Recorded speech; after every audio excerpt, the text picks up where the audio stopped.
Hello there, my friends. I'm here with Gary, Lyon, Otto. My name is Pittsburgh Pat. How are you today, Gary? I am excellent, Good. as always. Nice to see you again, Patrick. Great to see you too. Well, last time we talked about the variable speed of light. It was a theory that you have. Today we're going to talk about something that's a little more esoteric. It's called the Fermi paradox. You know what the Fermi paradox is? Absolutely. You know who it's named after, right? Yep. Well, who tell us? Enrico Fermi. Yeah. And, Enrico Fermi was he's one of physicist. the quantum mechanics, stellar people who helped formulate what we now rely on to a great degree for everything in technology and to just fundamental theory. Yeah, and he was one of the first scientists on the Manhattan Project as well. He Absolutely. helped to prove that you could have a sustained nuclear reaction. Not very long, but it was pretty dramatic. Under the stadium in the University of Chicago or something like that. I mean, something really like crazy. I remember reading or hearing that story. Actually, hearing one of his assistants tell that story about how they took the rod out and then they put it back in. The meter went. They put it back in. They're like, okay, let's go to lunch. Getting to critical mass of interactions, and I remember once seeing a long time ago they took a table and a billiards table, and they had it covered with ping pong balls in mouse traps. And they took, so the whole thing was covered, and they threw one ping pong ball onto the table, and all the mouse traps went off in a matter of a few seconds. So the old chain reaction. There's your chain reaction. The old chain reaction that the idea to get to that critical mass, you get the chain reaction where you produce enough neutrons to stimulate more releases of neutrons. So. That's amazing. Yeah, well, before we get sidetracked by that, we're going to talk about another thing that he talked about. Well, it was named after him. I'm sure most people have gone out at night and they've looked up at the sky and they've seen all these stars and they thought, like, well, why not? Why are we the only inhabited world? There has to be other inhabited worlds. But Fermi said, well, if that's the case, if there's intelligent life in the universe, where is it? Why haven't we seen it yet? You know, we certainly may have been able to by now, as old as the universe is, and as intelligent and advanced those civilizations may be. Why haven't we had any contact yet? So we're going to investigate some of those possibilities, and we're going to discuss how plausible we might even think they are, and maybe we'll come up with some of our own too. So smash the like button, that helps us, and we'll get started here. So the first one on my list is, there is no Fermi paradox. There's no paradox because we only know, according to this, 0.00126995 of our own galaxy. How about that? And it's only one of hundreds of billions of galaxies in the universe. Exactly. So, like, our ability, we think, like, well, we've been observing the night sky for, well, I don't know. I mean, you could talk about Galileo, you could talk about Cassini, you could go back into, like, medieval times or the Renaissance. But with modern technical equipment, maybe 100 years, say, really not a lot of time. And our instruments really aren't that great. We can't see that deep into space. The way I kind of start with the whole issue when I discuss this, I start off with the idea of, is there other life? And we tend to think of ourselves as pretty important. And we're just been here a brief time on this particular planet.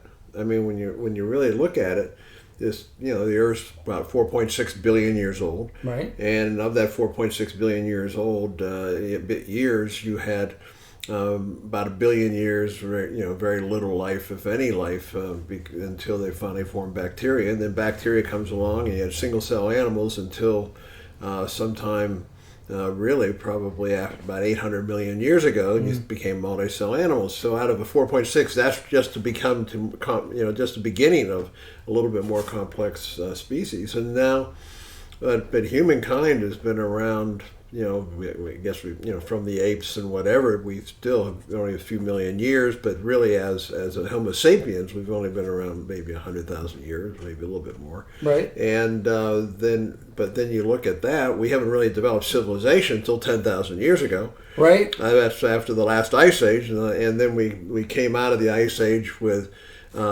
starting to actually learn to farm crops, to building houses, more than living in caves and so forth from the past. Well, the net effect is we've really been around for a speck of time. Yeah. And if you look at that, you take the 4.6 billion years and make it a 24-hour clock, and then you put it on, take 10,000 years that we have had a civilization, and of that 10,000 years on a 4.6 billion years time scale, from midnight to midnight, our civilization's been around for 0.17 seconds before midnight. So we just got here, right? And we're just infantile compared to what other life forms might exist, right? And if you have where would we be? Look what's happening now. And the way I like to look at it is this: the development of complexity, and within this Earth, and complexity it's a geometric progression. It's very slow at first. It took a long time even to form. Yeah, I mean, most of the time on this planet, life was in single cell form, and the great majority, like the vast majority. Exactly. Yeah. And then it took so long to make that first step from prokaryote cells, which are the bacteria, right, to eukaryote cells, which right, have a nucleus, cell nucleus. Right. And it took it took a billion and a half, whatever. I have to calculate the exact amount, but it's in that area just to get to prokaryotes or eukaryote cells, more complex cell structures, which gave more flexibility and allowed the capability of forming multi-cell animals. So complexity has come along very slowly. Yeah. And then it starts to multiply, and then we became, quote unquote, a sentient being.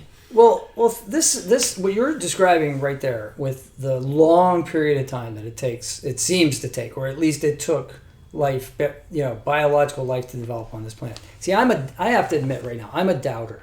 I believe that intelligent life is exceedingly rare in the universe. Like, it's just so rare that it's quite possible, I believe, that we're the only ones here, and that's why we don't see anybody. And it's because of those reasons that you just said. The fact that if you're developing from a single cell, the amount of time it takes for complexity to happen, even if other life does become complex, it's not going to become complex at the same time that we are. It may flash on and wink out, really fast.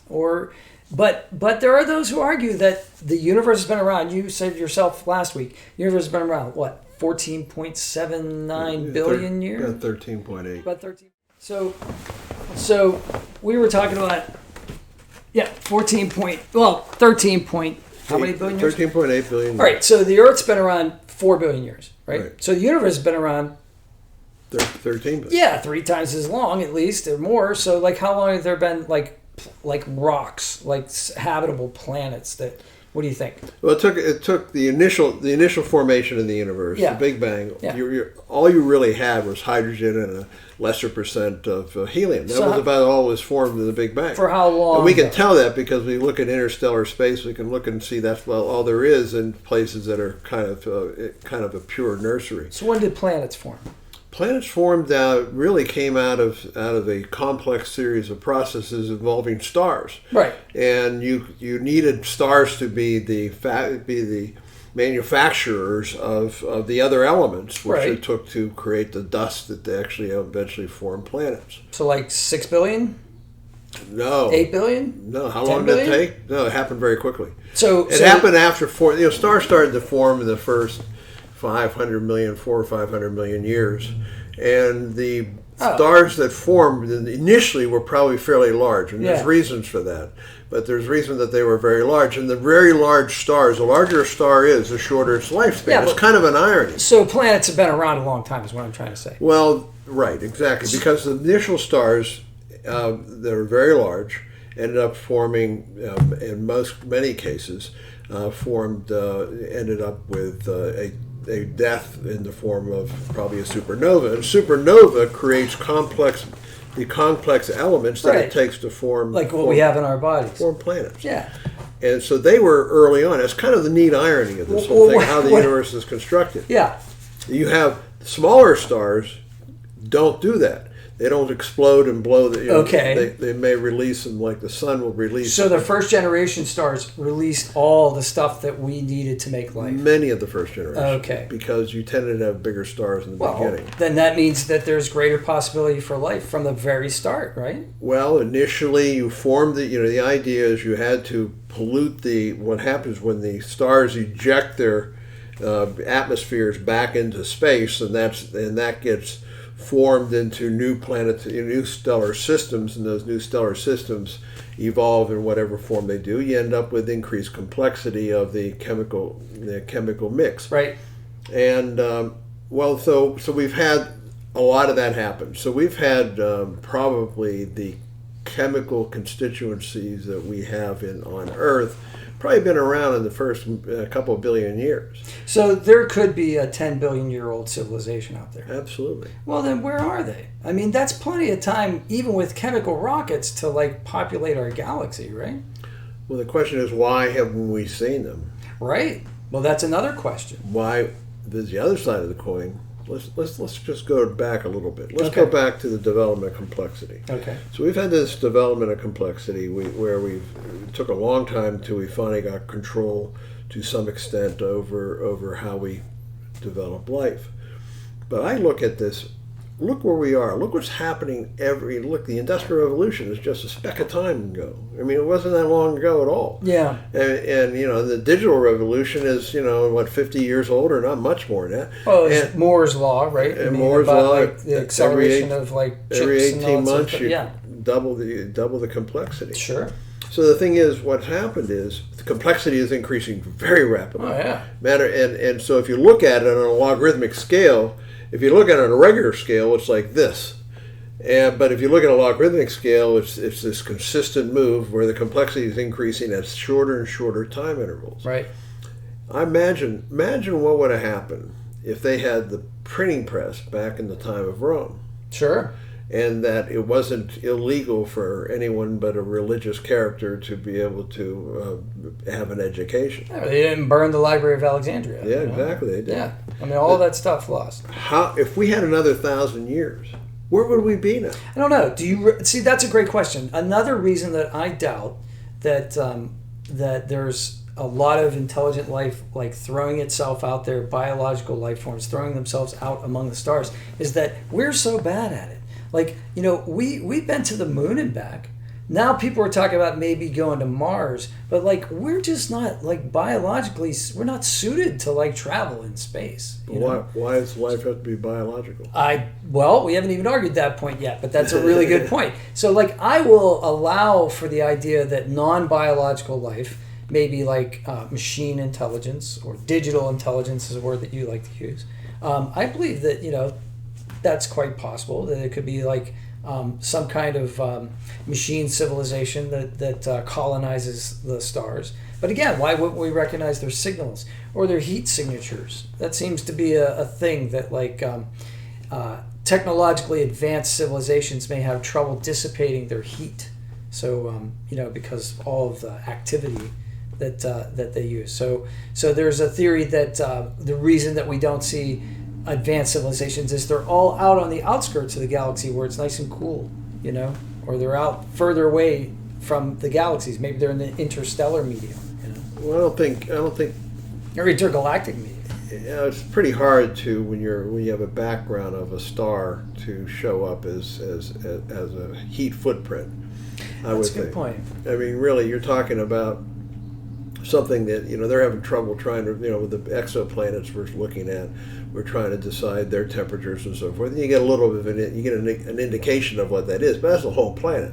And the point is, if you're really an efficient civilization, how much heat are you going to waste by sending out into maybe how much of it's contained and how much of it's waste? That's a really good point too. That's very good. Maybe they're very ecological. Maybe they reuse, they collect their heat and they use that as well as instead of just as a waste product, they use it as a source of energy. The thing is, we have a problem being human because we are so myopic looking at ourselves. We really can't imagine when we get to digital intelligence, which I think we're on the verge of, frankly, things are going to move so quickly that we can't even fathom it. They may move more quickly than we even know. We may not even be cognizant of it because of the fact that the computers can compute at such teraflops. We're talking about maybe even more. That's beyond our ability to react. So if machine intelligence does rise, it's going to happen before we have a conscious say into whether or not we want it to happen or not. Well, if in the end if the intelligence is there, they'll outsmart us. There's the idea, but that's another whole. Yeah, that's another whole. But the thing is, we're talking about a situation where the Earth is. We as humans, we think we're it, and we think we're so important. We're nothing. We've only been here 10,000 years as a conscious being, and so we're talking about a life form. What about a life form that they mentioned? Just gave an example of 1,000 years beyond us. Where would humans be right now? Or what about 1,000,000 years? 1,000,000, thousands. And what about 1,000,000,000 years? How far advanced would that civilization be? Why would they even bother with us? Well, if they're that advanced, why aren't they traveling the galaxies? Why aren't they visible to us? Why can't we see any evidence of them? Maybe they are. There was a Scientific American article a lot of years ago that talked about this. They said, well, if a civilization can travel 5% of the speed of light, right, you could basically conquer or inhabit the entire galaxy in a period of so many million years. Yeah, it's not a lot. Not many. On a cosmological scale, it's not a lot. But why? Well, that's the other thing. Is it worth it? Why? Because the thing is, if you send a rocket ship out, let's say we decide we're going to go visit some star that we think has a possibility of life. Let's say 100 light years from here. Okay. Which is a pretty small, very myopic distance. And so 100 light years from now, let's say it goes at 10% of the speed of light. Well, to get there, it'd be 1,000 years. Right. Well, why send it when 100 years from now you may have a space vehicle that goes faster than that, and then it will pass the first vehicle, and then what about the next one? Like we have Voyager, launches that we did. You could, let's say you have something much faster than that. You passed it. Why use that as our total? So why even bother? Because I have the same problem every time I want to upgrade my computer. It's like, when do I jump on the treadmill? I mean, yeah, I can wait for the next generation or the next generation or the next Intel or next AMD and the processor to come out. But eventually, I need a new computer, so I'm going to do it. Why don't you wait for the faster one? Because it makes a difference. We're assuming that there's a luxury involved. We are assuming there's a luxury of time. Okay, so we're assuming that the civilization can decide whether or not it wants to leave. What if a civilization has to leave? What if their star is going to go supernova? What if they're visionary in the idea that they want to have their life form on multiple worlds in case of cosmic disasters like gamma ray bursts or solar flare activity or anything of that nature that might disrupt their civilization? Maybe they want to be a multi-planet species just to carry on their own culture. They can move their planet. They're even talking about some distant civilization on Earth can move the Earth when the sun gets hotter. That's a long jump from chemical rockets or from nuclear rockets that are going to go 1/10. Well, you can do a cascading effect. Remember the old story. You start to get into chaos theory. The idea that a butterfly wings near Africa could start a hurricane. Now, that's a little bit, right. Hyperbole, but at the same time, there are random events can cascade. Well, if a future civilization could use the asteroid belt and find a way to move one of the larger asteroids into a near Earth orbit and use it to try to accelerate the Earth, use its gravity and have it at a slightly different orbital distance. It could use that to try to pull the Earth along and accelerate the Earth. Actually, that's a technique that astronomers have talked about employ it's not original to me. Yeah, to kind of move like an apophis or a kind of a near Earth object that may crash into the Earth. They would if they find it with enough time, they could plant something that has gravitational force close to it so that it would deter its orbit. Can accelerate. Yeah, exactly. I mean, so we are just just beginning. We're nothing.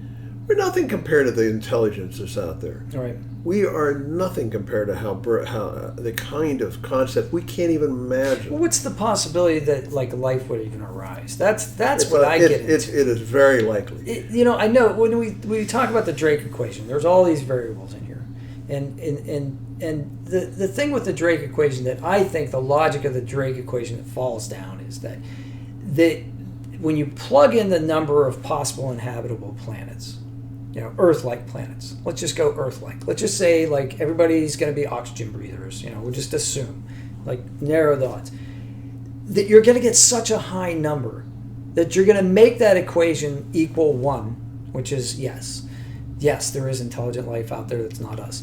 You're going to make it just by the fact that there's going to be so many possible planets. So that's going to skew the equation. But if you look at, like, where we are in the galaxy, and I'm not saying, like, it's necessarily like that human beings are unique, because there's something about human beings that are unique. All I'm saying is we're extremely lucky. We're 2/3 of the way out from the center of the galaxy where there is a lot of radiation that would kill us. We're in a relatively quiet area of the galaxy. We're in a super void where there aren't a lot of things that would disrupt the galaxy. We're on a yellow, we're orbiting a yellow dwarf, and yellow dwarfs really aren't that common, as stars go. I mean, they're much more common stars. We're in a system. This is the one that always gets me. We're in a system. We're not just the Earth. We're the Earth-Moon system. Look out there at all those planets. How many of them have a satellite that's little more than a quarter their mass? None that we've found so far. At least none that I know of. Well, they have one possibility of a planet that's about 4 or 5 times the size of the Earth. That seems to be a habitable possibility. And probably even better. It's around a red dwarf. That's around a red dwarf. It doesn't have to be the size of the Earth. Matter of fact, a red dwarf has a longer lifespan and is more stable. That's true. And therefore, you have a closer orbit there and so forth. The thing is, there's so many ways that life can exist. Yeah. And it doesn't. Matter of fact, there's possibilities that life even started on Mars. They still believe it's possible. Yeah. So the thing is that life could have many ways that comes to life. They're even talking about that some of the moons around Jupiter and Saturn could possibly be heated by the gravitational tidal forces. Sure. That could possibly make it so you have an ocean on Europa. Oh, Europa and is the one. Exactly. Yeah. Mm-hmm. You could create life there. And don't know. We don't one. know. But what we do know is you multiply it so many times. Right. There's so many countless billions of stars in our Milky Way galaxy. I guarantee there's countless billions of life forms that are advanced far beyond us. I'm not discounting that there are life forms, but I'm discounting that they're intelligent life forms. Well, it takes a while to get to intelligence. Yeah, it sure does. But I'll tell you what, evolution is a powerful sorting. You're saying, well, what's the randomness? Well, the thing is, you have trillions and trillions of experiments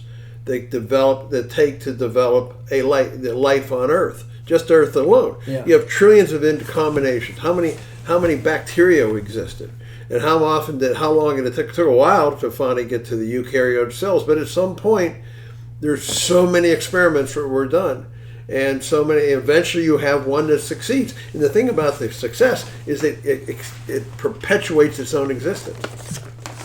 And so what happens is, as you go, you're perpetuating this whatever comes into existence. You're perpetuating it. If you look at the human. I remember a Life magazine article probably back from the 1980s, which showed different forms of embryos, and it took the human embryo and it goes back and as you go younger and younger on the human embryo, you look like you look like a chicken. Yeah. You look like a monk, let's say a chimpanzee. Sure. Finally, you got to the point where you got to the single cell that we originally came from. Yeah. I mean, the thing is, all that history is in the formation. It's in the DNA. And it is. I just heard that we have about like 50% of the genes that corn has. Oh yeah, absolutely. and so it's like, those things perpetuate themselves. The And nice that's why thing I like about corn. DNA is it's incredible, and it's ubiquitous throughout the universe. It's funny that whoa. Okay, so it's Okay. Let me go right back to that. But one of the funny things, you use the word experiment, because one of the Fermi paradox solutions in here is that we are an experiment. Sure we are. That this is a laboratory. And that maybe at some point some civilization seeded a bunch of planets, and we just happen to be one where the seeds took, But you said that DNA is abundant in the universe. What do you mean? Well, we know this. We do know that you have one of the easiest things to form, and it gets formed all the time, and it's in space. It even comes in on meteors. You have nucleotides do start to form. I think they have countered RNA from, I believe, and I'm not as certain on this, but I believe you've had RNA actually come in on meteors. They have actually something that shows that. But you also certainly get the constituents of DNA. Yeah, well, there's that the famous... acids. Amino acids are easily produced. You can make amino acids, but you can't. We have never been able to spark them into life in the laboratory. Right? Yep. We've been able to combine them and make the chemical things, but how many years did it take to spark them? I don't know. The thing is, you did have the sparks. You had all kinds of lightning. You had all kinds of chemical processes that went on with the early Earth, with all the heat and and all the contribution of chemicals that came from volcanoes. Yeah. And all these pools. We have life now. If we look at the thermal vents down in the middle of the ocean that are heated, you have really life form that have no light at all. Yeah. And they have life forms down there. So life is extraordinarily resilient. Extraordinarily resilient. And to underestimate that's a mistake. People that theorize that there's a life cycle on Titan that could be using natural gas, could be using methane as a life cycle, which is pretty interesting. But to underestimate the power of survival is a big mistake. Yeah, I think that for me it's the distinction between pond scum and intelligent brains, and that to me is the thing, the jump, because one of the things that I really believe there are these filters out there that prevent the necessary length of time for life to originate from actually happening. I mean, we have these gas giants in the outer solar system, where they're kind of comet collectors. They can prevent a lot of the bombardment that may have happened during the span in which it took life to evolve on this planet and get to this level. But I don't know that there are a lot of other solar systems where that's the case. We look at solar systems, we see hot Jupiters, and we see, lots of gas giants because that's what we can detect at first because they're big. Exactly. But, we don't see them in the same arrangement as the solar system. It doesn't seem to be common. Habitable planets are not the easiest to see. Right.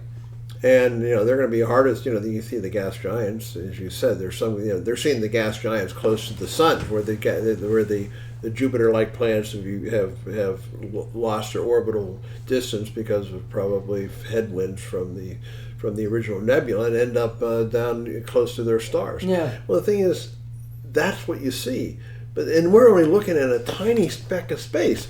And one thing you do see, one thing that's absolutely evident, is satellites of any kind, whether you have satellites around a planet or you have planets going around their star, is everywhere. It's ubiquitous everywhere. So you have experiments within each star system of just probably we're very typical, I think, with how many you would have, because you have protoplanets that come around, and then we had hundreds of them before the Earth formed. They finally collided and formed this, so they form everywhere. Yeah, and you have a lot of star systems that are most star systems are binaries or trinaries or whatever. Yeah, and these are the idea of having a central object and rotating. But that's another thing. Satellites around us, very common. Most of the stars are binaries or trinaries. Is it possible to have stable orbits around those star systems? Trinaries, or is the probably fact not. that Binaries, I think you can. It's possible. Trinaries, there's a lot of conflicts. The point is, it's another filter. Point is, how far away are they from the binary? Right. Are they far enough to have a stable orbit, and are they far enough to still have enough heat and radiation, or heat radiation to allow for liquid water? Precisely. So you eliminate a certain percentage, large percentage. but we try to duplicate the Earth is you'll find them. They're there, and there are billions of them in this galaxy. I'll bet there are. I bet there are at least tens of 100 millions of them. So you were talking about detection. You were talking about how far out we can see. We detect like the big Jupiters first. I think I said that. But then you talked about like it's harder to detect the habitable planets. It's harder for us to detect them, but we've been sending out radio waves for the last 60, 70 years, maybe longer. So that cloud, that like in a radius, a sphere that's ever expanding around the Earth, those radio waves are still out there, right? They're still detectable to other civilizations. But remember, the idea is you can't judge another civilization through our eyeglasses. No, but I'm saying why haven't you're assuming they're going to first of all want to contact us. If they're really advanced, we could assume that. Let's assume that. If they're really advanced, why? They don't need us because right. They know where we are. We're not there. It's like let's talk to the squirrels. Right. I mean, it's like we know they're fine. But we are nothing. We're just an infinitesimal. We're just infants. So we just are really new on this planet. And the thing is, by the way, I'll go back one point. Why are you assuming that we're the fastest that life can develop? We may be a very inefficient version of evolution. Oh, I think we are. So there may be much more efficient versions of evolution. Right. And we don't know. But that just proves my point. If there's civilizations out there, we should be seeing them. Why? Do you think they're hiding from us? Well, let's go. Let's change the subject a little bit. Let's talk about let's assume, and this is an assumption. Sure. Let's assume this is all assumptions. Let's assume the velocity of light is a limiting factor. Okay, that's the speed limit of the universe. We're going to assume that. Let's assume there's no subspace travel. There's no we're assuming Star Trek. You assume you don't. You don't have warp speed. We're Yeah. assuming you don't. Jump into a wormhole, which is a black hole, and, right. and squeezes you to whatever. Distort space-time. And which I lean towards. I believe that matter cannot travel faster than light. That's the way I feel, at least now, until it can be proven otherwise. And now, let's say, how do you travel? First of all, why do you travel? How many? If you're biological, you have to freeze yourself or something like that, and even that you deteriorate. Well, that's my argument with my friends who want to colonize Mars. It's like, well, wait a minute. Why don't we wait until we get better at manipulating our own DNA? A little bit of genetic engineering. We could be least susceptible to radiation poisoning and that sort of thing. We can develop our species into a spacefaring variety, and then we go, right? But everybody wants to go right now. Well, that's true. It's the way you do it. It's the way you do it. I guess. If you didn't travel, in a you hurry. wouldn't do it. But the thing is, you can... This is the day after Branson, by the way, launched himself into orbit. So, and then Musk is supposed to do it in a couple weeks. I'm sorry. He did not make orbit. He made the edge of space. He got to where Chuck Yeager was, right? About that. About that. So he could maybe see the curve. He could see the curvature of the Earth. Maybe he could see the stars. I don't even know if he could see the stars. He went to the edge of the space where he could see the stars. That's pretty cool. He was way above the atmosphere at that point. Okay. But or the bulk of the atmosphere. I didn't watch the whole thing, but. But the thing is, when the future of potential. For instance, we become a digital existence. You can send if you have a receiver at some distant location. You can send the essence of, it's like download your essence to another location. It's all zeros and ones, right? So then that's right, all zeros and ones. So the thing is, then you're traveling, it's all patterns. Let's just call it patterns. Okay. Zeros and ones form patterns. Brain computes things through patterns.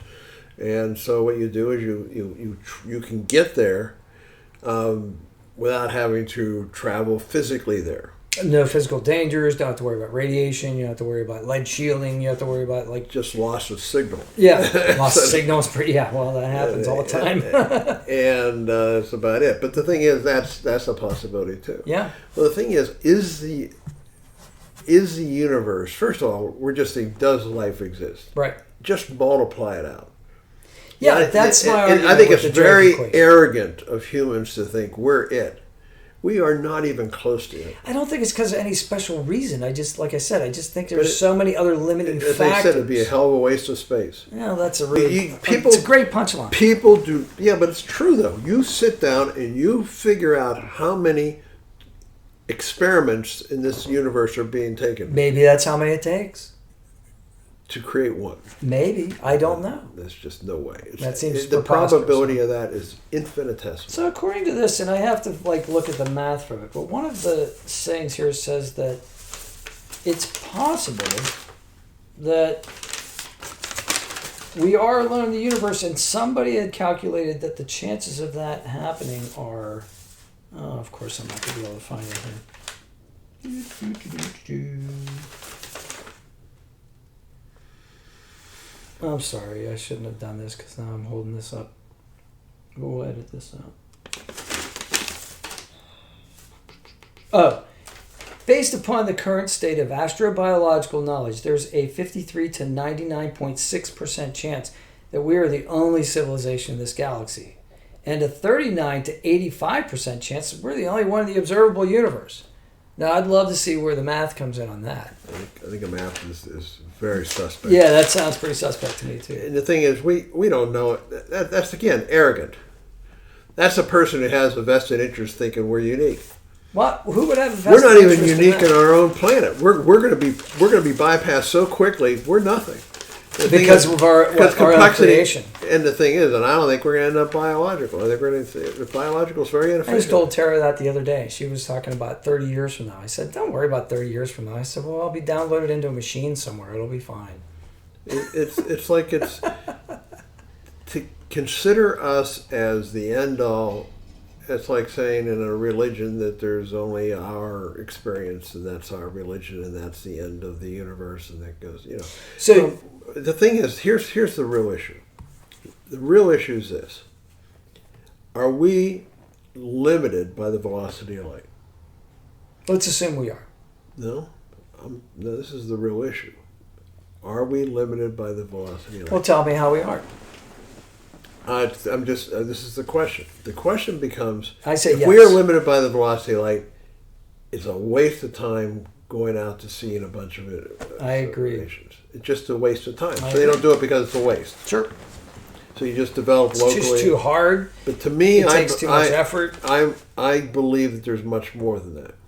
And this gets into a little bit different than what current science would like to go to. But hey, we're speculating here. We can talk about anything. Within my theory, I now know that the universe remembers everything that occurs, every event that occurs. There's a way that it does it. It does it.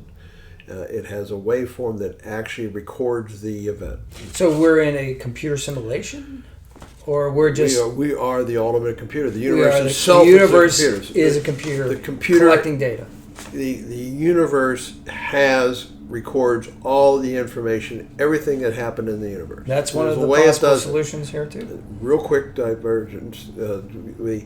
What happens is every waveform releases another waveform that records every time it crosses over the central meridian. It releases a waveform that remembers that crossover. So it happens. It happens to. And it's very specific formulation. It happens when you decelerate. The universe is decelerating, counter to the current beliefs. The deceleration of the universe causes this to happen. It's the same thing as synchrotron radiation, where radiation is released. I'll buy that. Anything that you can record a 0 or a 1 with. So any logic gate, will record. You can record information with. So if you're talking about that waveform, sure, it's why a not? 0 or a 1. It's a 0 or 1. And the ones are the location in space and time where the event occurred. Okay. The 0 is the space between that. Okay, perfect. So all these events are recorded by the universe. Gotcha. So the thing is, first of all, the universe remembers all this. Okay. Now, does it have the ability to compute? Well, that's the other question. Why would it remember it if it can't use it? And, okay, then the next thing is this. We know there's something called action at a distance, or entwined, where quantum entanglement. Quantum entanglement. Yeah, spooky action at a distance. Well, the thing is, what is that involved? That is not at the velocity of light. That connection exists even though the location of the Yeah. of the two components are too far away to be communicated at the velocity I light. don't know that I understand that as well as I'd like to, but I've often thought that it'd be a fascinating device in a science fiction story for either faster than light communication. You could use it as a communication device. So say you have a mission that's out there 100 light years away and you're back on Earth. If you had two quantumly entangled particles, or many of them, that had been separated, so you sent them, you kept some here on Earth and sent some out on the spaceship. If you affected one here, you would affect it immediately there, so you could communicate instantaneously. I wrote an unpublished paper on that back in the 90s. Nice. And that explains exactly how to do that. Great. Using quantum entanglement. Yeah. So the thing is, we're looking at this on a very superficial basis. Yeah. Now, I'm going to go back one more step. Are you the sum total of the interconnections who you define as Patrick? Are you the sum total of the interconnections in your brain? Is that the patterns of your brain? Is that who Patrick is? Yeah. So I don't know. I mean, I know that they're learning more about the brain every day, and I always talk about memory because I heard a really interesting analogy once that memory is a field, and that the brain is more like a radio tuning into a frequency in order to access that. However, I have been told by some of my friends who are more into neurology than I am that no, memories are chemically encoded in the brain. So I don't know. I don't have the science to be able to verify either one of those theories. But I do like the idea that I am more than the sum of my total parts. I like the idea that consciousness cannot be explained chemically entirely, that there's kind of a gestalt thing going on there where, if you take apart, take the constituent parts apart, then and put them back together, you're not going to get the same thing. So it's almost like, what's that analogy about the ship? When is Jason's ship not Jason's ship if he keeps replacing plank after plank after plank, right? Although I'm getting to the age now where I'm having parts replaced, I'm going to the dentist, getting an implant. They took off my toenail last week, and I'm losing parts. I'm getting new parts, but I think I'm still Patrick. Yeah. Well, the thing is, if we look at who we are we really that some of that total that we call it? But let's go to another point. That is a totally different subject. It's a totally different subject, but I'll tell you what, it's relevant here, and we'll get to the relevance at some point here. If you were able to, the universe, you could only do in this universe what's allowed for by the physics of the universe. That makes sense.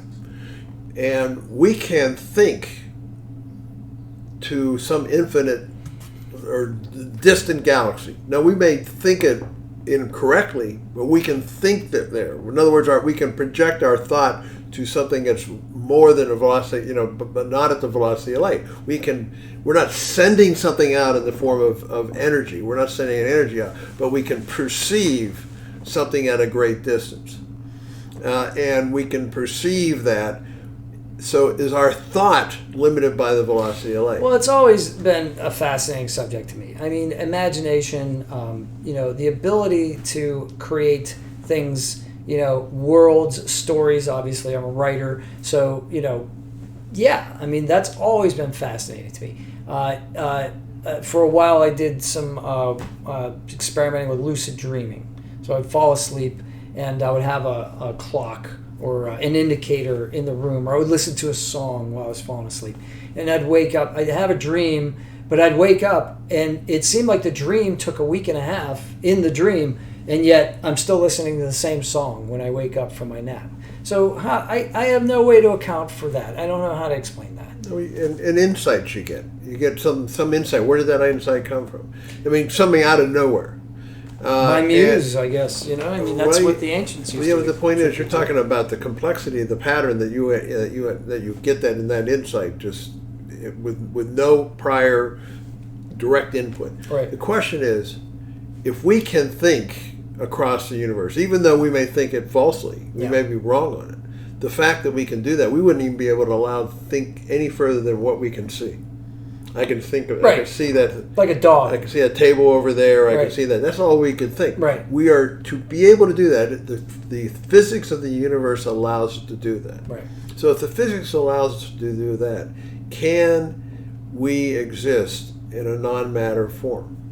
I don't know. I mean, I would The imagine. point is, you'd have to have something that holds patterns, because that's what the brain does. Right. It holds patterns. We'd have to. What do we? How do we hold patterns if we don't have matter? If it's not in matter, and we're not dealing with the normal energy. Well, the patterns could be held, for instance, just in space itself. Does space have substance? Yeah, well, I maintain it does. Because every place where one of those events was formed is a specific location in the Minkowskian space-time, a specific location, and it's a point that is frozen forever from that point forward. So there exists a grid of all the events that have ever occurred in space and time, in the past or whatever. Yeah, but you're talking about a container for your consciousness? Is that what you're talking about? I'm saying that we need container. Yes, you have to have a thinking being, thinking whatever it is, to be able to think. It has to be able to have consistency of holding it, not just dissolve. Right. It has to be able to hold form. Right. It So has you're to be saying able to hold space form. So we're itself talking can do about that? consciousness is based on patterns. It's based on not only patterns, but the ability to modify the patterns. Right. And so we can modify the patterns by thinking. So we modify the patterns usually linearly, but we can retrieve the patterns three-dimensionally. We learn going to school. It takes, how long does it take to learn a subject? You have to study it and go through. You're linearly building the pattern in your brain for that concept with just simple language. But then after you've built that pattern, you're able to retrieve it instantaneously without working on it. So you're retrieving patterns. So you're retrieving bulk patterns. The question is, to put a pattern into a form that you can retrieve, it has to have some structure to hold it. Now we know matter can do that, and then energy adjusts it and moves it and retrieves it. Well, this goes back to memory. I mean, again, it's like trying to retrieve information. Just being able to speak English right now and retrieve the rules of English and the vocabulary. I mean, obviously, we've become very adept at it because we've had many years of practice. But obviously, our brains have developed to a level of complexity where we're able to do that. Now, is that encoded in my brain somewhere?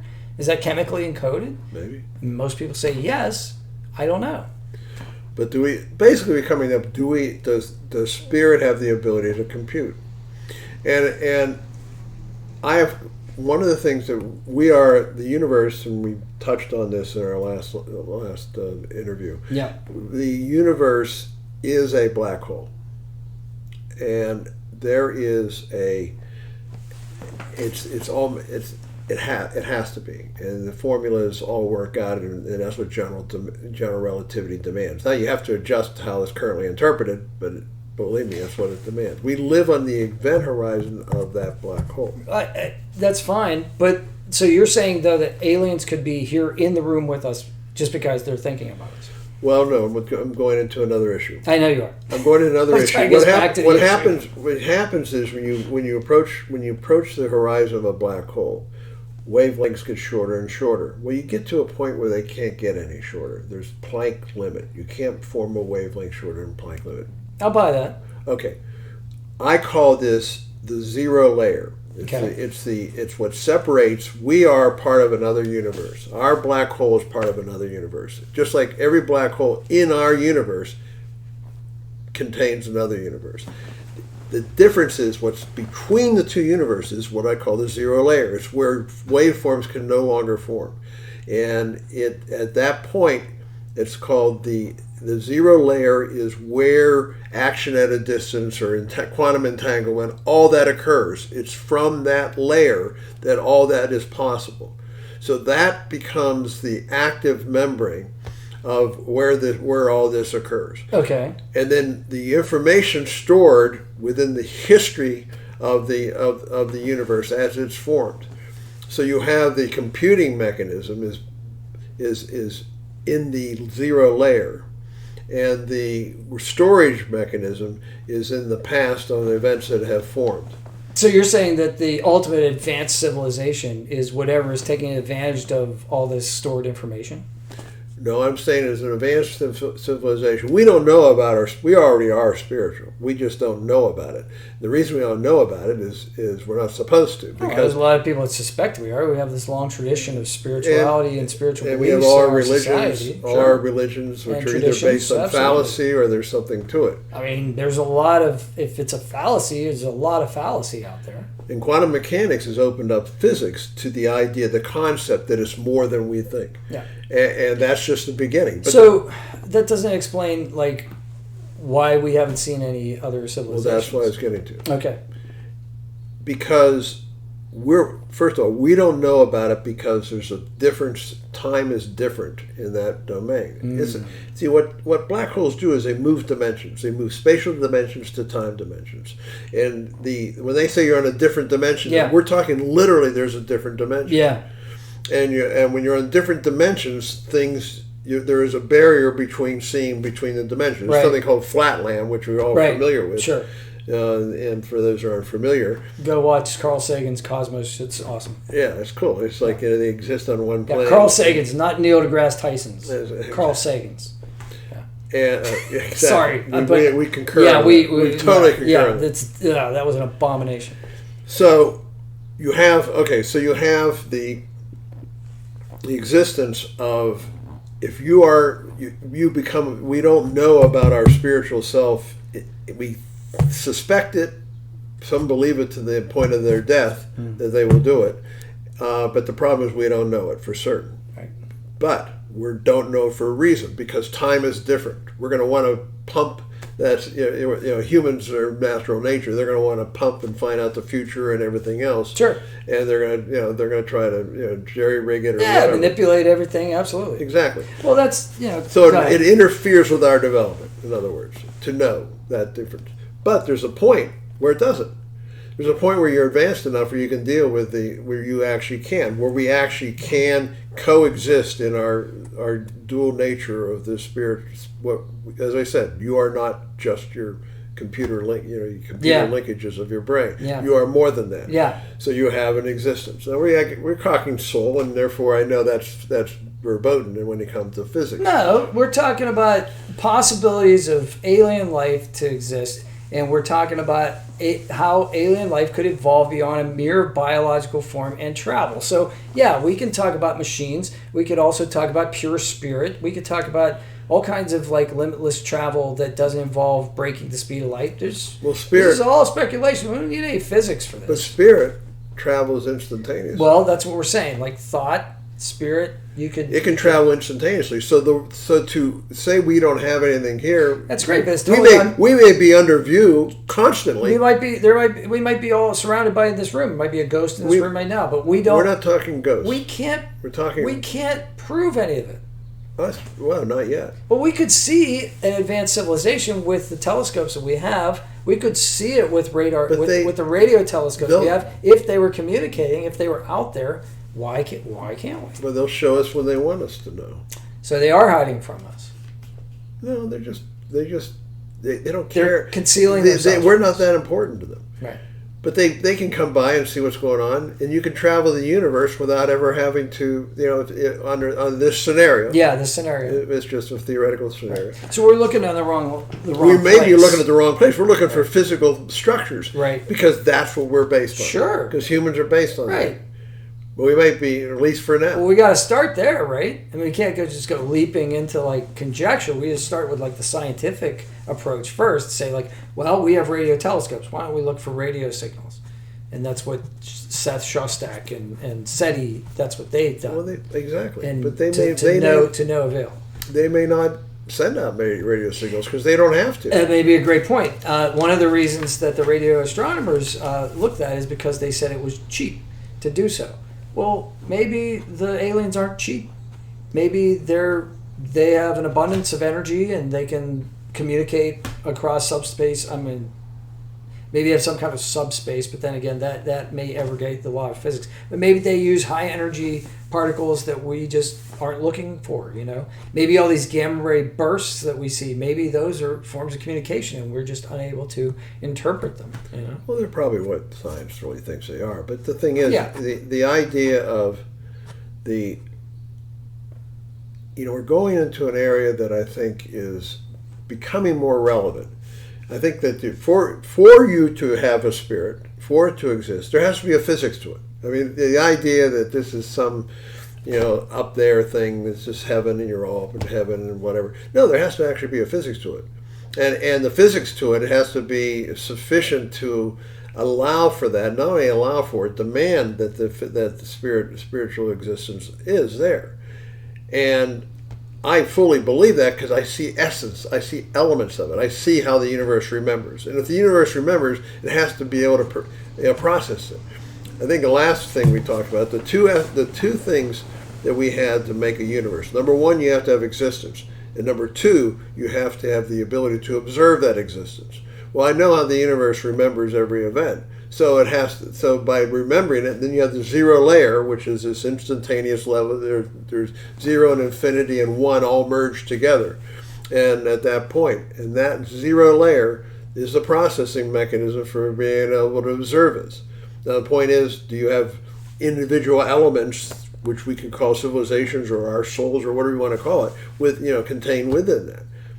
I believe there is. But the point is, it's infant, just beginning. We're just getting the beginning of what this might be.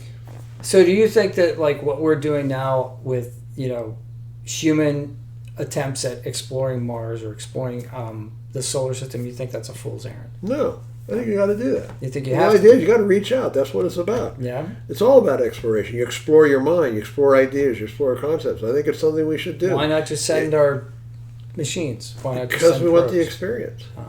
What do we do life for? We have the experience. How much time we spend on the computers playing games and stuff like that? It's just experience. And that's what this whole thing is. I believe that we're probably on the verge of actually finding out that there is the spiritual existence plane is real. And the reason I think that, and is I've come to the belief that we're very close to the point where computers become sentient. Oh, I believe that. And some believe they already computers or the networks, computer networks or whatever become sentient. Sure. And the thing is, when that happens, mankind's going to, if I were to write a book on it, I'd say digital intelligence and mankind's search for relevance. Because we're going to be irrelevant very quickly. And so we think of ourselves as the end all of everything, but we're going to be irrelevant very quickly. Okay, that's possible. But maybe we finally reach a level of society which futurists have talked about, where we just have all our needs are met, and then we can pursue our own intellectual pursuits if we want. You do that, then if you're not challenged, then what's the purpose of life? But we're challenging ourselves intellectually. All of our biological needs are met. All of our financial needs are met. All of our shelter is met. That's been the promise of Marx all along. Not just Marx. Well, it's true. Malthus. There's a lot of people. We're going to provide you. We're going to provide you with everything you need. When you do that, what happens is people become they rot. Maybe the machines would do that for you. us. Rot. If you don't have challenges you have to overcome, then you rot. Can't you make your own challenges? That's what they tried on Star Trek. Isn't that what Richard Branson's doing? Yeah. Well, he has all of his biological needs are going to be taken care of for the rest of his life. He's a billionaire. He's got to fight the economics of it. He's got to fight the. Yeah, he does. He didn't get there without doing the economics all along. At some level of wealth, you're going to be able to eat for the rest of your life, right? You're going to have shelter for the rest of your life. So why do anything? Why go into space, right? Yeah, well, because the point is, why do anything? You just rot. Because he could. You just rot. He challenged himself. If you don't overcome, we've all seen people that have given up. Yeah. They don't live very long. That's true. When they give up, they quit. Yeah. If you're not overcoming, that's why my friends who retired golf. Well, the thing is, evolution gives them a purpose. Oh, true. Well, the thing is, evolution.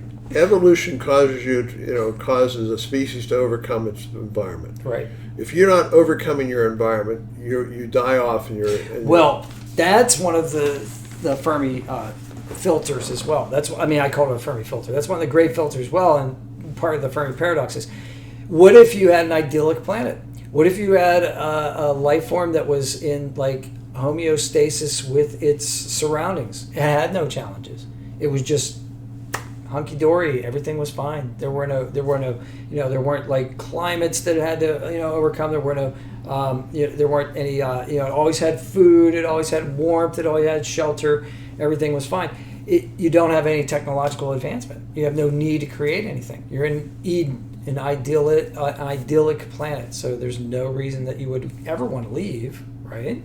So that's one of the reasons. Well, they did a show on that, called The Good Place, with Ted Danson, and it was the idea of the bad place, good place, and so forth. You get to the good place. Well, in the end, it's an okay show, but the one point they made at the end is they end up in the good place, and everybody there, all these philosophers of the past that are lived forever, become brain dead. They're bored and become brain dead because they have nothing to do, because they have no challenge. Everything you want is automatically there. Yeah. And what happens is your purpose for existence no longer is no purpose. We have to have a purpose for existence. I agree. But no matter if we believe in spiritual as a separate entity, or we believe in it as part of the nature of humanity, it doesn't matter. You cannot separate yourself from growth. If you do, then you don't grow and you go. Viktor Frankl talked about it, man's search for meaning, and the Maslow's hierarchy of needs. Once your basic needs are met, you got to meet these needs, and then you got to meet these needs, and it goes up and up the scale. I totally agree. I agree that that's true, and I agree that like you have, if you don't have a purpose, an intelligent being without a purpose is going to be lost. It's like the mankind's search for relevance, yes. And I mean that. And I do too. So what I believe is happening, when that happens, that crossover point happens, we will find out that there is a reality to the spiritual existence. And we're going to find it out for the following reason. I have an optimistic view on not only humanity, but on existence in general. But I think when you get to that point, what happens? Are we going to just become like a pet is to us, to the computerized digital world? Maybe. That would be the obvious choice. I mean, or we become the enemy of the digital world, or just irrelevant. It wouldn't matter. Or a nuisance. And you get a Terminator, eradicated. The Terminator effect. They knock us off because they don't want us to turn their computers off. Sure. But the point is, the Matrix. Yeah, or Matrix, whatever. But the point is, that's not going to happen, because it's going to. They will have they being the new order. The new order will have some values, and the values will be things like harmony, and of course they'll believe in the algorithm. But they'll see, we believe in the algorithm too, but we don't call it that, and we don't think of it that. We think of it as ideas.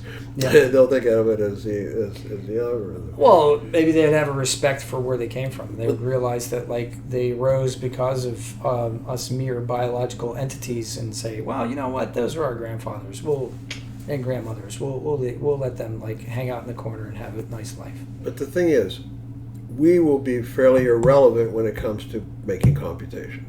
We're making decisions. It's fine with me. But, well, I'm not sure. It's not fine with me. I don't want to make a lot of computations. But here's what happens. How does mankind become relevant in the new as a species? How does he remain relevant?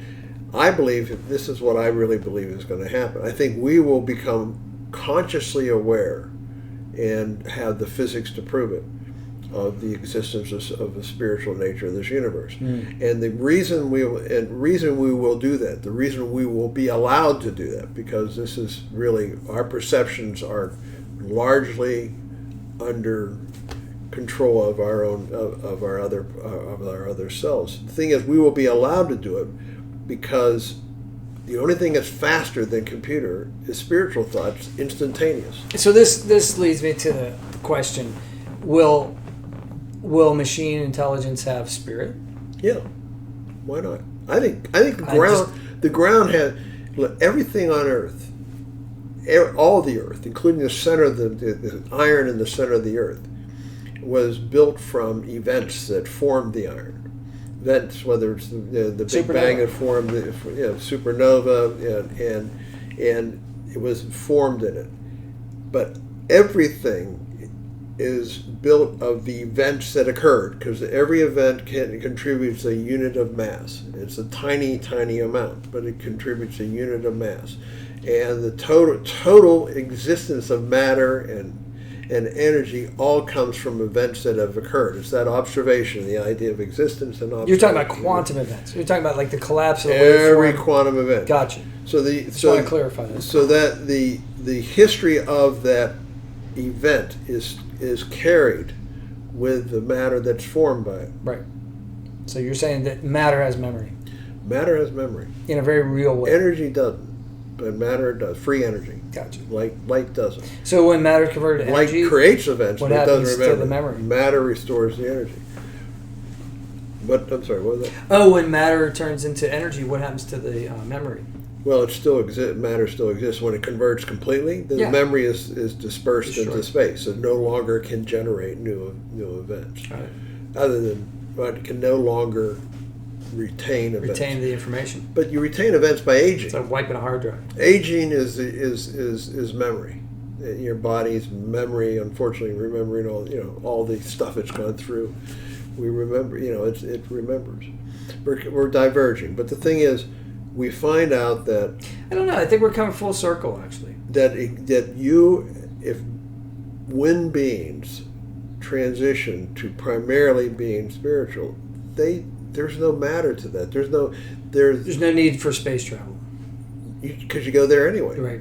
We're under constant observation. So that's like, if you believe in this, we're constantly solution. observed by other things. Why send a ship out? Why like 5 million 10% of the velocity of light. Right. It's very inefficient. It's a waste of time. It's a very inefficient thing to do. So if we do that, that changes the whole discussion. Not only that, you can send patterns out, and you can control the development of other life in other locations. You can contribute the coding. You can help edge the coding to developing multicellular animals at some point when the time is appropriate. So there's so much. If you go to the idea that the universe actually is intelligent, and if we think it isn't intelligent, let's look at it this way. Let's look at it as a universe 1 trillion years from now. I mean, that's a big number compared to where we are now. Yeah. And we've infiltrated, and the intelligence is spread throughout the universe. Right. Then it would be intelligent. It is an intelligent universe. Then it would be intelligent then. Well, what if it was intelligent to start with? And so the question is, one way or another, it becomes intelligent.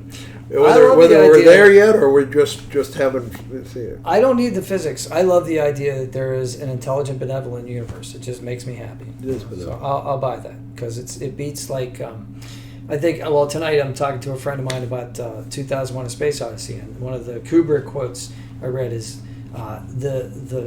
his said the terror is not that the universe is malevolent, but that it's indifferent.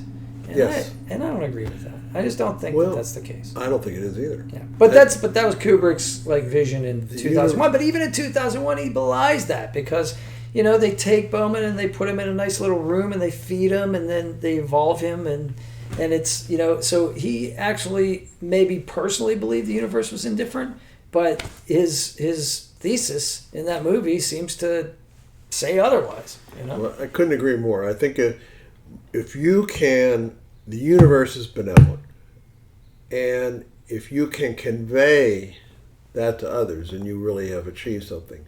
Because we live in we humans live in a continual state of desperation, quiet desperation. But in the reality, if it's benevolent, and let's say we are spiritual, it means you go on anyway. Right. So it changes the whole discussion. It does. Now it doesn't have credibility in today's world. Well, it doesn't. Maybe not scientific. And we're not talking. Yeah, we've gone off the rails scientifically, but not entirely though, because when you were talking about the actual recording of information, that is a physical act, and we talk about the quantum physics of it, and that's what's interesting to me is that at some point cosmology and quantum physics are gonna really merge, and that's what your theory.